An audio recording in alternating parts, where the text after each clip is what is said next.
தமிழக வெற்றிக் கழகத்தின் தலைவர் விஜய் ஒரு சிறந்த நடிகர் மட்டுமே என்றும் சிறந்த அரசியல்வாதி தாங்கள்தான் என்றும் அதிமுக பொதுச் செயலாளர் எடப்பாடி கே பழனிசாமி விமர்சித்திருந்த நிலையில் தமிழக வெற்றிக் கழக தரப்பில் இருந்து பதிலடி வந்துள்ளது. என்ன சொல்லல, கூட்டம் ரசிகர் கூட்டம் வரத்தான் செய்யும்.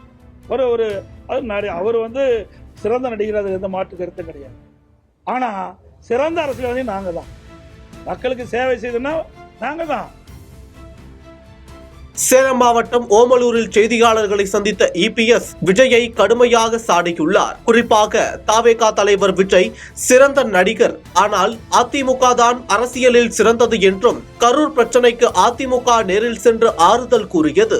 ஆனால் விஜய் சென்றாரா என்று கேள்வி எழுப்பி ரசிகர் மன்றங்கள் இருப்பதால் எதை வேண்டுமானாலும் பேசிவிட முடியாது என்று கடுமையாக விமர்சித்துள்ளார்.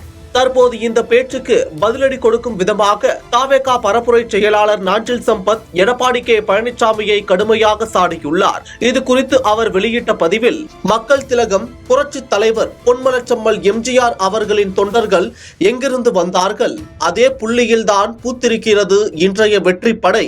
அறிஞர் அண்ணா, எம்ஜிஆர், ஜெயலலிதா அம்மையார் ஆகியோரை மறந்துவிட்டீர்களா? அன்று உண்மையை உரக்க பேசிய மாண்புமிகு எதிர்க்கட்சி தலைவர் எடப்பாடி கே பழனிசாமிக்கு இன்று தீய சக்தி திமுகவின் திடீர் ஊதுகுழல் போல தான் பேசியதையே மாற்றி பேசும் அஇஅதிமுக பொதுச் செயலாளர் எடப்பாடி கே பழனிசாமிக்கும் எத்தனை வித்தியாசங்கள்! இந்த மாற்றத்தின் பெயர்தான் தடுமாற்றம். மக்கள் தலைவர் யார் என்பது மக்களுக்கு தெரியும். தெரியாதது போல் நடிக்கும் உங்களுக்கும் அது தெரியும் என்பது மக்களுக்கு தெரியும். மக்கள் உள்ளங்களிலும் இல்லங்களிலும் ஓங்கி வளர்ந்துள்ள ஒரே தலைவர் எங்கள் வெற்றி தலைவர் விஜய் அவர்கள் மட்டும்தான். இதை காலம் விரைவில் புரிய வைக்கும் என்று பதிவிட்டுள்ளார்.